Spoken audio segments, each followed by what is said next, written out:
Good, y'all.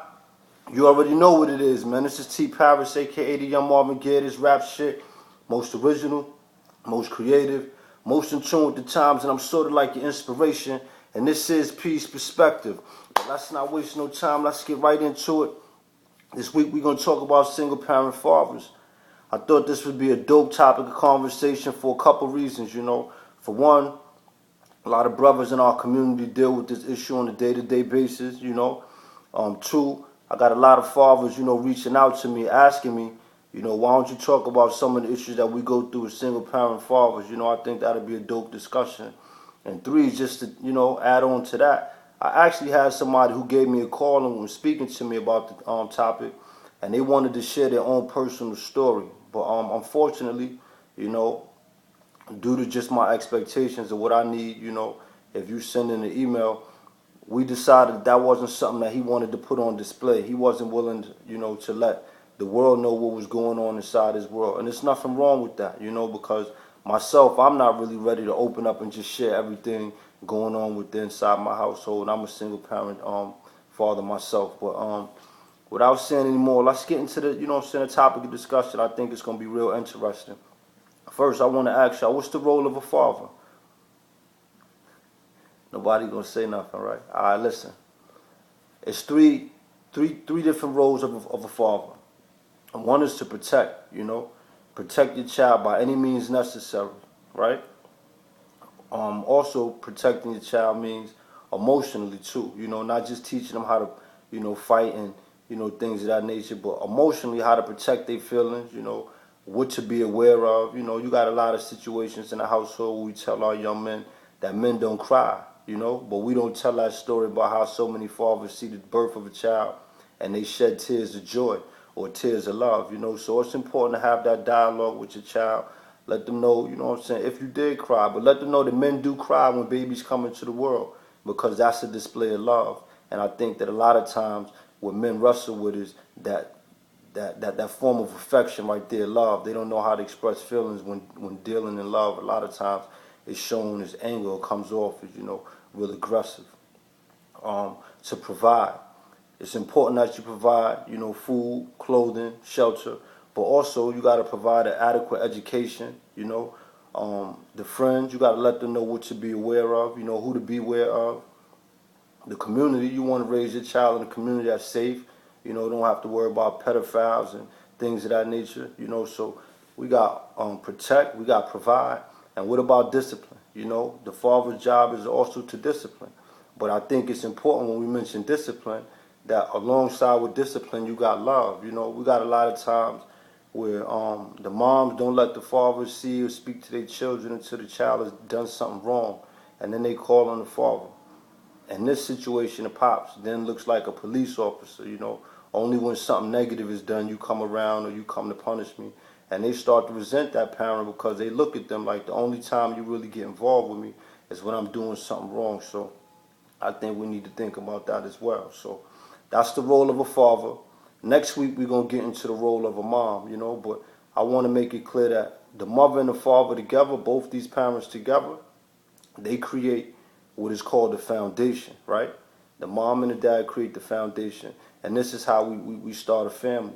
So now that we know the role of a dad, I want to know why so many fathers are absent in the household, in your opinion.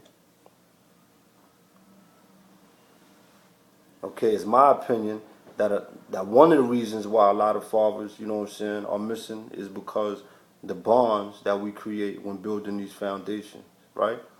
You got different types of women in the world. We got good women, a lot of good women out there. I want to shout out to all the good women, all the good mothers allow men to see their kids regardless of the relationship. But we got materialistic women also, right? We got women trying to keep up with the Joneses, following the trends. The Celine handbags, the hair weaves, the Jimmy Choos and the red bottom shoes, the hair and nails and things like that. And some of these things they put as priorities before raising their child, taking care of the child's responsibilities, right? Then you got these same women that'll tell the father, you got to pay to see your child because I can't do this all by myself. I can't raise the child by myself. It take money to raise a child. Well, I want to look at that situation, right? one, you placing a value on your child. And I would think that if you're going to place a value on your child, you make it some astronomical number, you know, millions of dollars or something like that. I wouldn't want my child to be worth only a couple $100s, right? Women tell men, oh, that little bit of money you giving me ain't doing nothing, right? So if it's not doing nothing, why are you complaining about it, you know? Try doing without that little bit of money, you know? That shouldn't have anything to do with the time that is spent with the child. A lot of y'all not even spending that money on the child. You saying it goes to these bills that you got to pay continuously, right? Well, let's look even deeper, because if we didn't have a child, you still would have to pay for a roof over your head, food. You still got to provide clothing for yourself. You know, you still got bills and responsibilities. Yes, having a child might increase some of this, but I know how we could eliminate all of that. If you send the child to the dad, you know, I mean, I think I speak for a lot of fathers. I might have a hard time, but I'm going to do whatever I got to do to take care of my child. All right? So that's one woman. That's the materialistic woman. And we got the bitter woman, you know, the one that felt like we didn't work out and so we separate. She move on, you move on. And one of y'all get on your feet first, but for whatever reason, she's not happy with her life. So now she want to make you and your new family miserable, you know, and she'll even come at you. Well, you got a new family, so don't worry about your child and what's going on over here in this family. She might bring another man in, you know what I'm saying, and tell you, don't worry about what's going on in this family. But the issue with that is we both created this child together. We created a foundation. So whether or not we get along together, we still got to focus on this child, you know. It's a sad reality, but like everything else in life, even relationships have an expiration date. You know, nothing lasts forever. So when them relationships go sour, we still have an obligation, a duty to raise this child, you know. I just want to let y'all know that when you have a situation where you're trying to raise a child without the father, more times than not, the issues that we face are one, poverty, a lack of education, emotional issues, children joining gangs, you know, and all of this is happening because the father is not there to provide, to protect, and to discipline our children the way that they need to be disciplined, you know. We spoke about the foundation, right? Now, as we create this foundation, remember it was a man and it's a woman. I'm curious as to why so many times when this union doesn't work, that so many women run to the government. You know, they run for child support or they run to get full custody. But when we laid down, it was just you and I. You know, why would you get the government involved? Let me let you know the negative aspects of that. As a child, you growing in a household, regardless of who say they in control, the child gets a chance to see how y'all interact, so they see things. So they, off top, they got in their mind who they think is the one that's really in control of the union. And it's not really a negative thing when I say control of the union. But then when you put the dad out, it automatically gives the child the notion that the mom is in control, right? And now because dad is not doing what you want him to do, right? Remember, you was in control, but he's not doing what you want him to do. So now you go get the government involved. So now the government is in control, right? But they wasn't there to start this foundation or this union. You know, so a lot of women are making it difficult for men to be involved in their children's life, because this now makes the man feel like, well, you know what, forget it, I just ain't going to be involved, you know. Some men say, well, you know what, I'm not going to work because you ain't going to take all my money for child support, you know. And you got some men that just, they do whatever they got to do, and some women still just don't give in. And I'm puzzled by that, because we are the only community that you see this type of divide and conquer as being so influential, you know what I'm saying, in our upbringing. It's so much divide and conquer just based upon the union of a family, you know. And I want to say this.